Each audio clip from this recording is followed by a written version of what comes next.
What's up, guys? Luke back again with another week in review podcast where we talk about what has interested us in the world of video games each and every week. But without further ado, let's get right into it. First thing I want to talk about, guys, Nintendo Direct Mini happened this week, and kind of underwhelming.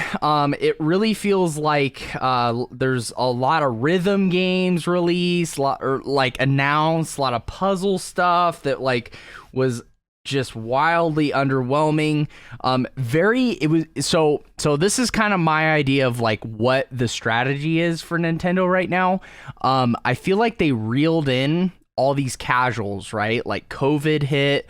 All these Animal Crossing came out perfect timing. It's almost like they knew that this was all gonna go down, and they're like, here's the perfect game, release it, and they released it, and all these casuals went and bought Switches, and they logged 60 hours, 100 hours, 200 hours, 500 hours into Animal Crossing, but you can only run around your little island and other people's islands and catch fish for so long.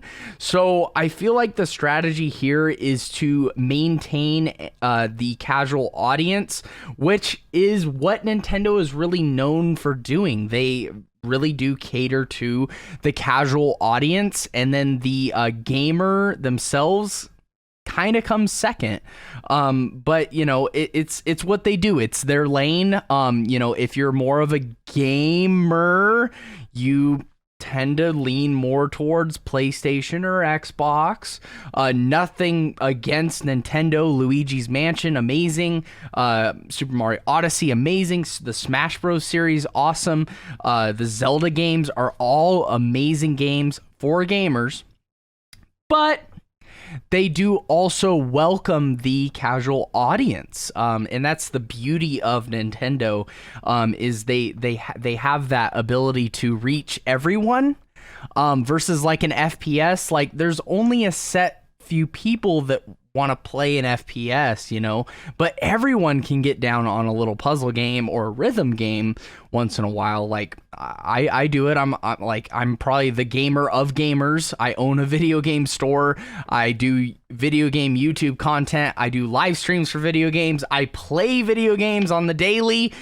I'm a gamer, and I love Nintendo games. So Nintendo really has their place in the market established, and my idea is that they're trying to just give the casuals more stuff to be excited about, because they went out and bought this $500 probably from a $500 Switch from a scalper, and they got through their quarantine, but now that things are kind of starting to open up in certain parts of the country, now they need more stuff to play to kind of keep them maintained. So there were a couple cool games, though. I'm actually really excited for the I'm sort of excited. I'm not a big Kingdom Hearts guy.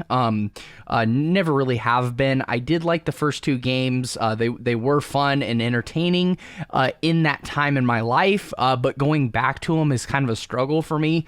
It's just really not something like Disney.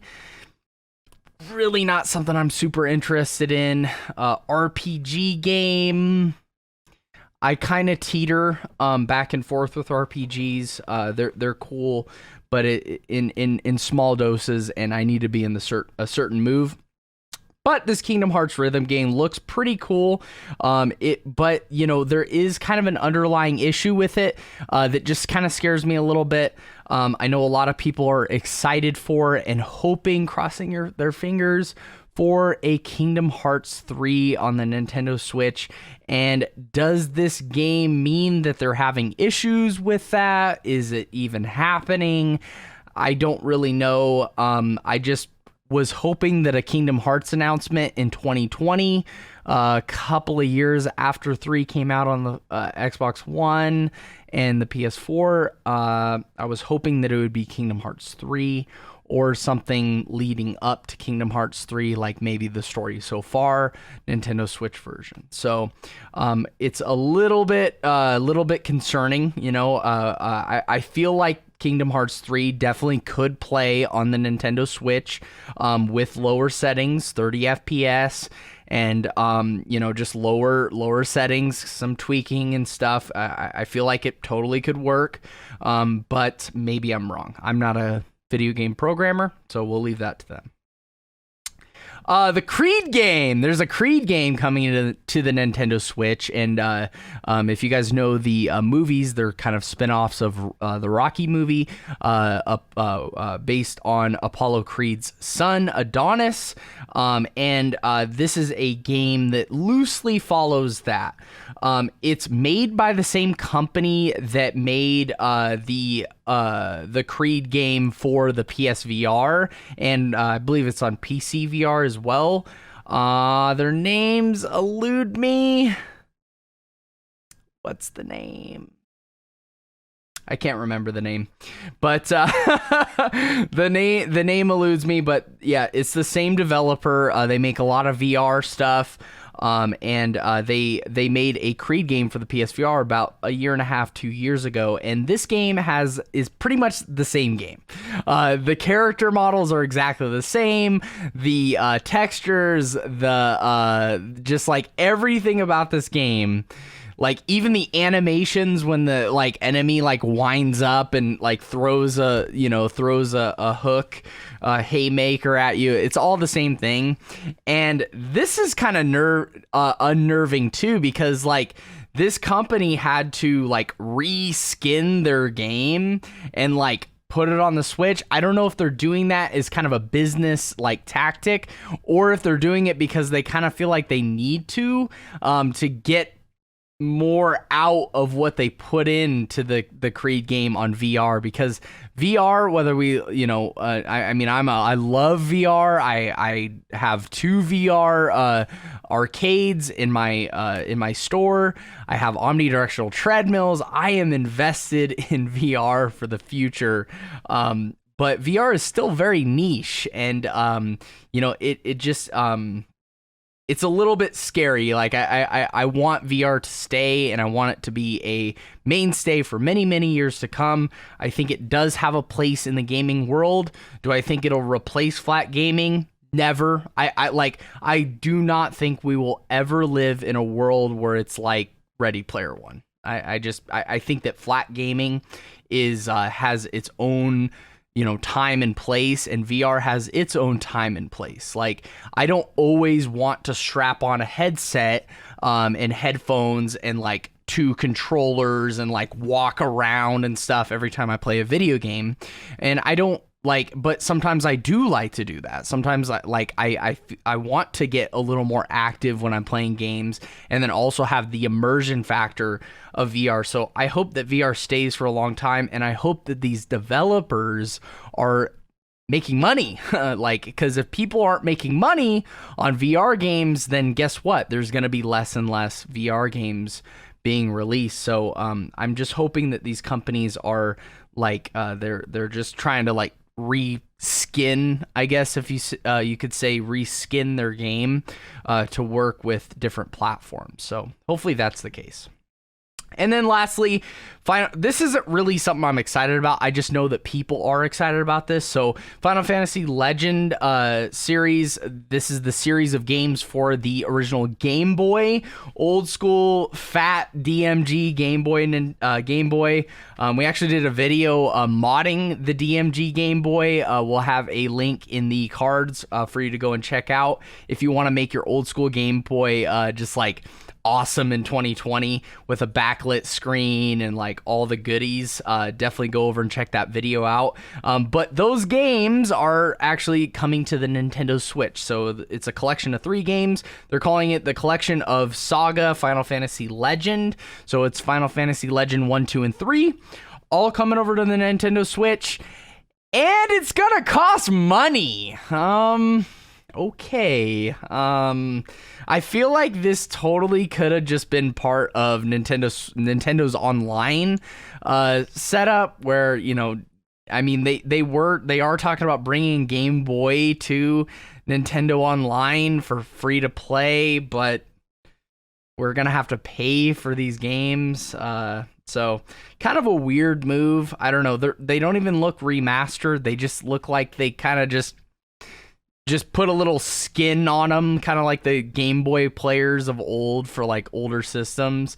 They just put this like outer skin on them, and then it's just like the regular aspect ratio. Like they didn't do anything. So really interesting move. I hope it doesn't cost any more than $10-15. If it does, hard pass, definitely. And I would probably recommend waiting for a sale. But in other news, Horizon, you heard that right. Horizon is getting an open beta this coming week. What? You thought I was talking about Horizon Forbidden West? No, not Horizon Forbidden West. That's going to come out in a couple of years. I'm talking about Horizon, the VR Horizon from Facebook. It's a Oasis type of social like game, almost like Rec Room or VR Chat, where it's a large community. Everyone can come together in big giant lobbies and play games with each other, create things, and it's just kind of like the first step in making a game that's like the Oasis from Ready Player One. It looks really cool. It's in open beta. I believe next week is when it's going to be. And so for anyone that's into VR, that's something that you probably want to check out, especially if you have PC VR. If you have PC VR, definitely go and check it out. It is through Facebook, so it's probably tied to Oculus, but come on, you PC guys will figure it out, man. I'm sure you can figure out how to make it work with a Valve or a Vive or whatever headset you have. So I just want to let everyone know that.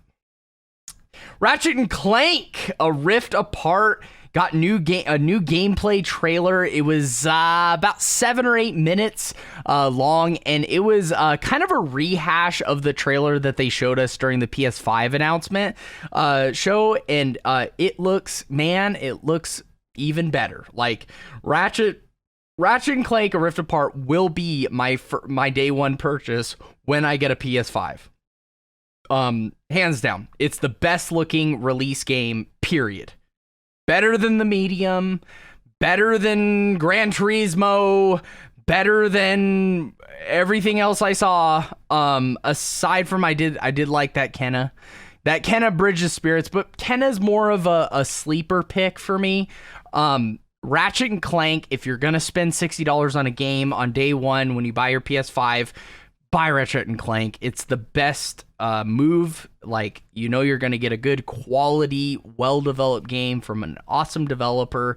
And man, this thing looks good. It really flexes the PS5's muscles. There's so much stuff going on. There's like all these dimension shifts and you're moving around, and like the story looks kind of cool. It's like a dimensional like story change, so it's like alternate dimensions where, you know, Ratchet is actually not a male, he's a female now, and he's like a different person, probably has a different arsenal, probably like plays differently, who knows. Like it looks so good, man. It looks so good. The colors are vibrant, the graphics are top notch, the audio is like this game is gonna be so dope. I can't wait to play it on day one. So go check out the gameplay footage. We'll have a link for you in the description so you can go and check that out. It's about 8 minutes long. Do yourself a favor. Get hyped for the PS5. PS5 is going to have a pretty decent launch lineup. Not as good as what people are thinking, because a lot of the games that they announced aren't going to be on the system day one. But definitely better than the Xbox's launch lineup. That's for sure. Especially with Halo Infinite being delayed. Oh, God, that bums me out. I'm still going to have an Xbox Series X, so don't freak out. I'll still have both systems on day one. And I am still very excited for the Series X. After I kind of calm down, you know, Halo Infinite's not going to be a thing on day one. But we got to give these systems a couple of years to be out and get developed for. Then we'll have plenty of games on both sides. I know that Microsoft hasn't been sitting around twiddling their thumbs for the last 3 years since they bought all these developers. These games will steadily come out. We'll have exclusive games on both systems. I'm really excited for the 5. I'm really excited for the Series X. And I'm excited to see who wins. I feel like it's going to be a very tight back and forth as far as sales numbers with these new consoles. But I think they'll both turn out to be successful generations. So that's going to be good. And where there's competition, you know, that challenges everyone to raise the bar a little bit. So it's a good thing. Star Wars just got a couple of just I'm giving you Star Wars news, okay? This is just some Star Wars news. There's an expansion pack for Sims 4 Star Wars characters in Sims 4. Kind of an awkward combination, but if you're into Sims, I think it'd be pretty dope to have a little BB-8 to hang out with you in your house. You know, maybe like make it have a vacuum and it like cleans up messes and stuff, and like does renos, like just random like renos at short circuits, and it like knocks down a wall in your house or something. I don't know. I think they could do some cool stuff with Star Wars characters in Sims 4. So if you're into Sims 4, and you're into Star Wars, some good news for you. We also got a trailer for Star Wars Squadrons. I'm really excited now for Star Wars Squadrons. And speaking of VR, a lot of VR news right now. Right after I said I'm worried about VR, there actually is a lot of VR news. So the new Star Wars Squadrons trailer looks awesome. I'm not sure who's developing that. Please let me know. Is it Respawn? Is it Respawn? I don't know. It looks like the graphics from Jedi Fallen Order, but I don't know if it's Respawn or not. Let me know in the comments. But we did get a trailer for Star Wars Squadrons, and it was about 3 minutes long. Looks super good. I can't wait to go on missions and fly around in an X-Wing and and freaking, blow stuff up. I think it's going to be super fun. Hopefully there'll be upgrades to your ship. Hopefully it'll give you that kind of Star Fox experience, because that's like my favorite type of flying game on rails. I don't know. It looks like you got a little bit of freedom there, and that can be cool too. But I would love to have a Star Wars game that's on rails. Maybe that's not what we're going to get here, but it is going to have a full campaign with a good story attached to it. And you're kind of like, the setting is like, it's the rise of the rebellion and the shattering of the empire. So that's where they're at. So right now, so you're like in the, the best time to be a part of the rebellion, because we're beginning to see the empire crumble. So super cool. I love the setting. I love the story. It looks like it's going to be really fun. I'm sure online is going to be pretty dope too. So really excited for that one. Call of Duty got a Cold War official trailer. And last podcast, I said that Call of Duty, I had some choice words for Call of Duty. And one of the things I said was, I guess people like that. People love Call of Duty, okay? I bad wording. Call of Duty is a franchise that a lot of people love. And if they didn't love it, we wouldn't have freaking 20 Call of Duty games, one every single year. It's the Madden of FPSs, but this one looks different, and it's a new Black Ops game, and it's Black Ops Cold War, and it's starting to make sense, right? Because like all we've seen so far, for the most part, has been the single player stuff. We haven't seen much on online, like little tidbits. Yeah, I think that's online. There's like vehicles flying around, and like it was like crazy. But like it's very single player focused. And if you remember, the previous Black Ops had no campaign, which was like kind of scary because like a lot of people play the campaigns of Call of Duty games. I personally, guilty, never finished a campaign for a Call of Duty game, but this one might just be the first one. I went from really cold on this game, like, oh god, another Call of Duty game, to moderately warmed up. Okay, I'm not going to say I'm piping hot about it. It still is something that I'm not really, like I want to see new creative ideas, but it looks like they're doing their best, to come out with new stuff. So Ronald Reagan. Oh my god, the 3D model of Ronald Reagan in this trailer. You guys got to go check it out. Like, I'll have a link in the description. The 3D model of Ronald Reagan is nuts, guys. It's absolutely nuts. It looks so good. It shows us next gen is way better than even what I was thinking. I was like, dude, it's not going to be that much of a bump. Dude, this is a hell of a bump. Like, this is like, we're living the future right now. Like, these 3D models are looking real. Like, they are messing with your brain. They're like crossing that, that gap between, what's a game and what's reality. It's, oh my god, it looks so good. And I know these are like pre-rendered cutscenes and there's not really much information what console they're playing on and stuff like that. But man, if next gen looks like that, I think we're all going to be very happy with the visuals of next gen. Marvel Avengers just had a open beta, and this is another one that I went from kind of cold, not really that interested in, to piping hot. I am piping hot when it comes to Marvel's Avengers. They had an open beta. Yup, I signed up for it. They gave me a key. I played for like 30 minutes. I played the entire single player part of it. And I didn't have time to do any online stuff. We'll have to save that for when it comes out. But man, this game looks polished and good. It's not a cash grab, guys. Like, that's what I was worried about. Cash grab, dude. Total freaking, they're at it again. They're milking Marvel for all it's worth. And they're trying to, basically just make more money off the Marvel trademark. But no, man, this game looks like it's been developed. It's there's a lot of time and love put into this game from what I've seen. I didn't experience any glitches. It played well. It played very smooth.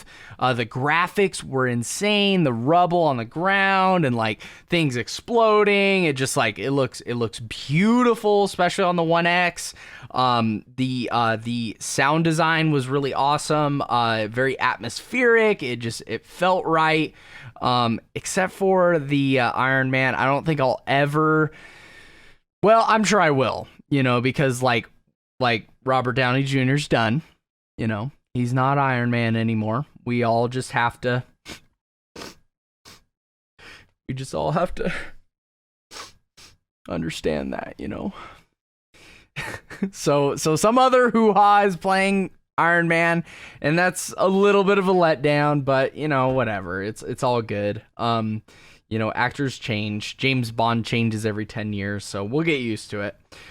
So that was a bummer, but the rest of the gang looked really good, sounded good. I'm excited to play as everyone. My favorite one to play as was Thor. Thor is sick. He just hacks and slashes and dodges. And then of course Hulk. Who doesn't like to be Hulk? Hulk was dope too. Giant jumps and God, Hulk's brutal, dude. Like, he wasn't stunning anybody. They're like, people were not getting stunned. They were getting murdered by the Hulk. Like, the Hulk is a mass murderer. Like that, dude, those poor souls. Oh my gosh. But super good. It's a game. And it's a good one. So gameplay's awesome. Graphics, sound design, really good on the open beta. They keep it up. I think we're going to have a pretty sweet little Marvel Destiny game. I think it's going to be cool. PlayStation 5 pre-order registrations are happening right now. And this is kind of confusing. So let me give you the down low. PS5 has open registration, so you can go on to the PlayStation.com, and you can register for a pre-order of the PS5. And yes, I already did that. And if you guys want to do it too, we'll have a link in the description as well for that, so you can go over and register for a pre-order if you're planning on getting the PS5 as soon as it comes out. And from seeing that, and from the news that's been coming out on it, it sounds like Sony is going to be expecting a shortage of consoles. And I don't know if that's organic or if it's artificial, kind of like what Nintendo always does. Every single time a new console for Nintendo comes out, it's always really scarce and it's always out of sale and there's always scalpers, and it's frustrating because there's not enough product out there. And it sounds like the PS5 is going for the same thing. The way that they're marketing it is it's like this upscale, it's this elegant looking console, and it's like the premium of next gen experience. Come and pre-order PS5 pre-order registration, and while you're on your way to the pre-order, make sure you grab those delicious hors d'oeuvres and the impeccable 20-year-old champagne. Like, they're just going for this really like elegant thing, and okay, it's a game console, dude. If I want an elegant upscale experience, I'll buy a freaking PC that's fully built with an RTX whatever 3080, whatever the heck the newest thing is, and I'll spend a couple grand on that thing if I want an upscale gaming experience.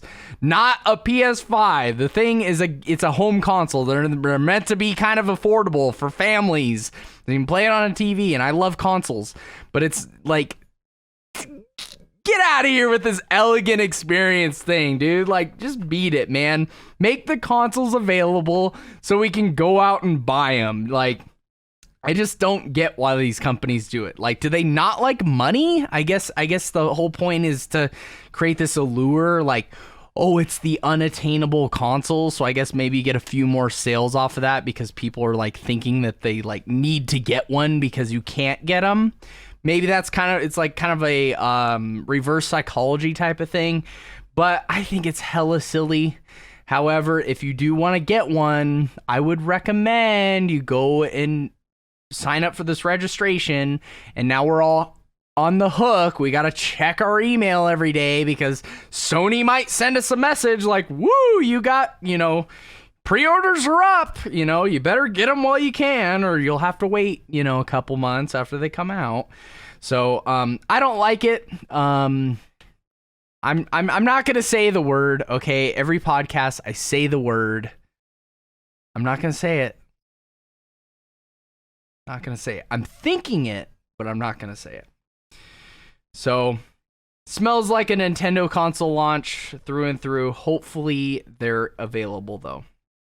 But that's going to do it for this week's Week in Review podcast, where we review what has been happening in the world of video games, and we talk about it. So if you got value out of this video, do me a big favor and smash that like button, as well as subscribe with bell notifications turned on so you can catch us every time we do a podcast. We also do videos on collector's edition unboxes. We do review videos. We do repair videos. We do a little bit of everything in gaming. So if that sounds good to you, do me a big favor and smash that subscribe button so we can get up to 250 subs. We're about 6 away at the time of this recording, and I'm hoping to get to that 250 mark ASAP.